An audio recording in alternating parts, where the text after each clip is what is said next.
One of the most damaging lies people tell themselves about money is this: I missed my chance. I hear it from people in their 40s. I hear it from people in their 50s. I hear it from people who finally open a retirement account and feel embarrassment instead of relief. They look at stories about people retiring early in their 30s, people who started investing at 22, people who bought assets when they were young enough to let time forgive all their mistakes, and they conclude something harsh: I am too late.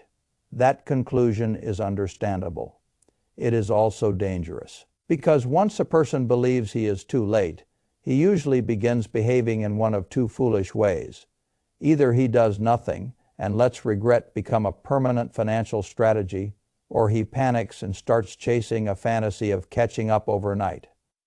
Both responses are expensive. I have always preferred something else. Reality is simpler. If you are starting late, you do not need self-pity. You do not need drama. You do not need a miracle. You need a different approach. That is the part many people miss. Late starters can still build real wealth, but they cannot behave like people who have 25 years to waste. That is the critical distinction. The young person can make mistakes and still sometimes survive because time is carrying him. The late starter still has time, but time can no longer be treated casually. That means your decisions have to become more deliberate, more structured, more honest, less emotional. That is not bad news. It is clarifying news. If I were sitting across from someone who felt ashamed that he had not started investing seriously until later in life, the first thing I would tell him is this: stop wasting time arguing with the past. The past already won. It took the years. It took the missed compounding. It took the opportunities you did not use. You do not get those years back by feeling guilty. You only lose more years by staying there. So the first step is not mathematical. It is psychological. Drop the fantasy that your financial life begins when you feel ready. It begins when you are honest. And honesty starts with numbers.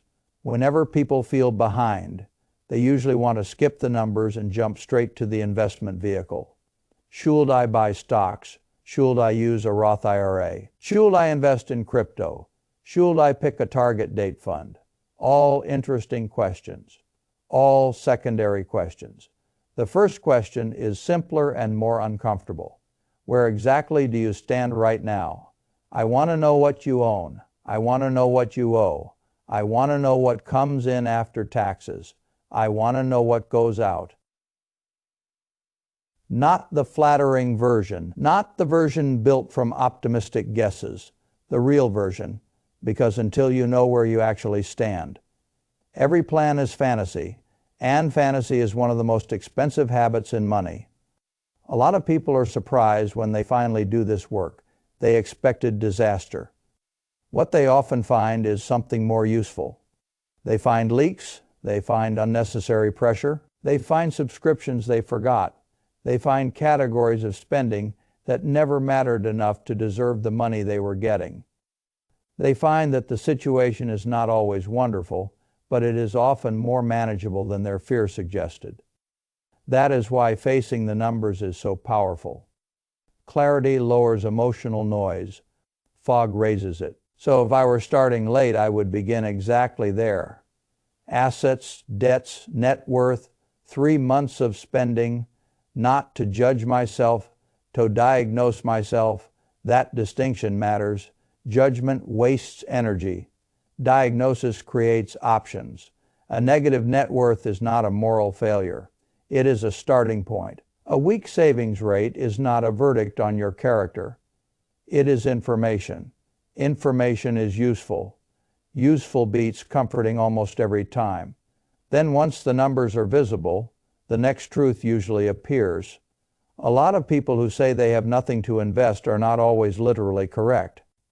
What they often mean is that they have never created a system strong enough to force money toward investing. That is different. Money leaks quietly in adult life. It leaks through dining out that no longer feels special. It leaks through subscriptions that became invisible. It leaks through convenience spending that feels tiny in the moment and large in aggregate. It leaks through bad debt. It leaks through every habit that has never been forced to justify itself. That is why the next step for a late starter is not some heroic investment leap. It is a realistic spending plan. I do not use the word budget very often because people have turned it into a punishment device. I am not interested in punishment. I am interested in direction. A spending plan is not there to humiliate you for wanting things. It is there to make sure your money goes where you actually want your life to go. There is a world of difference between those two. A late starter does not have the luxury of letting every paycheck arrive and then disappear according to habit. A late starter needs his paycheck to report for duty. Some of it must keep the lights on. Some of it must protect him from short-term shocks. Some of it must go toward the future, even if the amount begins modestly. That is the whole point. When people say they are behind, they often assume the answer is a dramatic act. It rarely is. Usually the answer is to take a system that has been drifting and make it directional. That means fixed costs deserve scrutiny, not because you need to become miserable.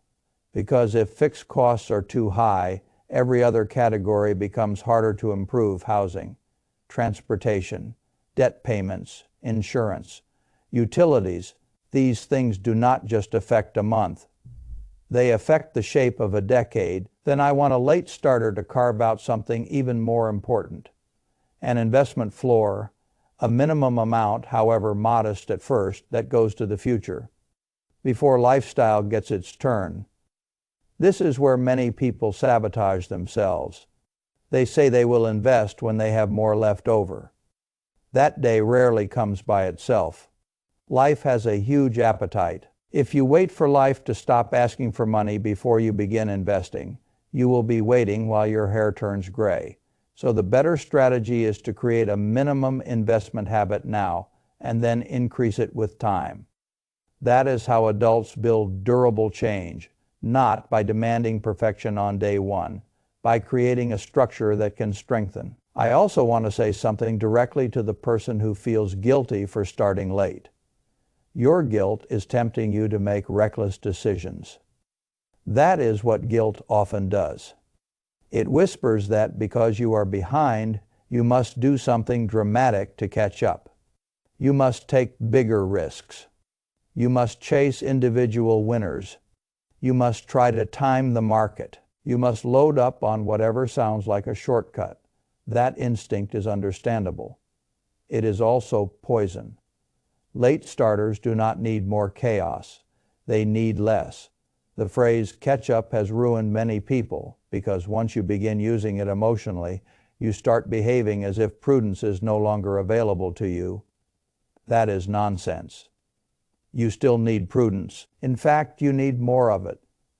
If you are starting later, the answer is not to behave like a gambler trying to reverse a score in the fourth quarter. The answer is to become more systematic than the average person. You need to use every structural advantage available. That means if your employer offers a retirement match, you take it immediately, no debate. There are very few clean gifts in finance. Employer match is one of them. If someone is willing to match your contribution, you are effectively earning an immediate return that is very hard to replicate elsewhere. A late starter does not have the right to be casual about free money. The same principle applies to tax-advantaged accounts. A lot of people think only the wealthy have access to meaningful wealth, building tools. That is wrong. Many ordinary workers are sitting next to remarkably useful tools and treating them as optional because nobody ever told them how powerful they become over time.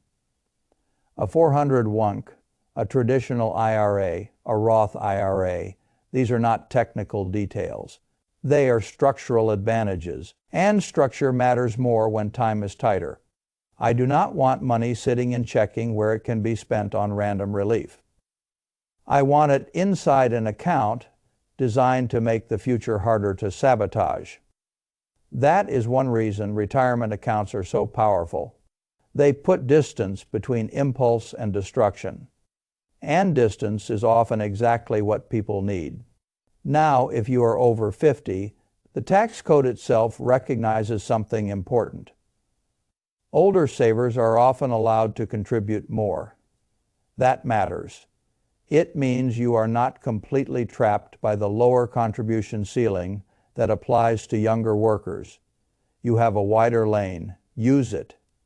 Do not merely be grateful that it exists. Use it. People often hear contribution limits and assume the goal is to max everything immediately. Number again, that is guilt talking. I do not need the late starter to panic. I need him to begin and then to increase. A 1% increase in contribution can matter, then another 1% next year, then a bonus can help. A tax refund can help. A side income stream can help. The person who moves from zero to a steady contribution and then raises that contribution regularly is doing something very powerful, even if it does not look dramatic in the first 12 months. That is how real change happens. A late starter must become almost fanatical about consistency. Not perfection, consistency. Now let us talk about what the money is invested in, because this is another area where embarrassment pushes people into stupidity. A lot of late starters assume they need high-risk, high-drama investments because they do not have enough time. That is one of the most damaging thoughts in personal finance. They think younger investors can use diversified, boring, long-term strategies, but because they started later, they need to be bold. That is exactly backward. If anything, the late starter has even less margin for reckless error. The person starting at 50 does not need a crypto fantasy. He does not need to guess which stock becomes the next legend. He does not need to pretend the market is a casino where one hot streak can erase 20 years of inattention. What he needs is a process he can survive. I have always preferred simple, broad, low-cost investing for ordinary people, not because it sounds exciting, because it works with human limitations rather than against them. A target date fund is one example of this principle made very practical. It is not magic. It is simply a way of saying I do not need to spend my energy rebalancing and guessing and pretending I am a part-time portfolio manager. I need a low-maintenance way to own a diversified set of assets, one that becomes more conservative over time, without requiring me to play strategist every month. That is the kind of humility that often creates good outcomes. And humility matters more than brilliance in personal finance. The market has punished many brilliant sounding people who could not control themselves. It has rewarded many boring people who kept buying sensible things and leaving them alone. A late starter should want boring. Boring is your friend. Boring means low cost. Boring means diversified. Boring means difficult to sabotage. The greatest advantage a target date fund or broad index approach offers is not just diversification. It is emotional simplification. You are not waking up every morning wondering whether you should move this piece here and that piece there. You are not trying to become a portfolio engineer because you feel embarrassed about your late start. You are letting time and structure do their work. That is much wiser. Now, once the core system is in place, I want to talk about something that many financial discussions underemphasize. Income. A late starter who focuses only on cutting is making life harder than necessary. Cutting waste matters absolutely. But there is no limit to what you can cut. There is a floor. There comes a point where the next powerful move is not another coupon or another clever grocery trick. It is earning more. That is especially true when you start later, because if you can increase income while maintaining a controlled lifestyle, you gain leverage quickly. A raise matters. A better job matters.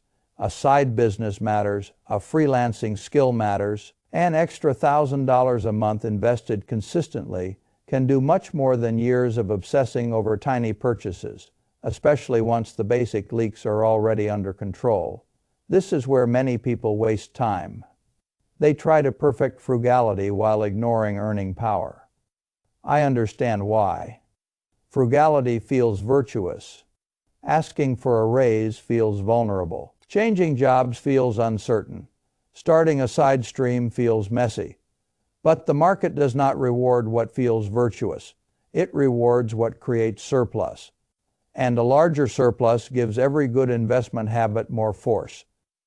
This is why I always ask one question about work.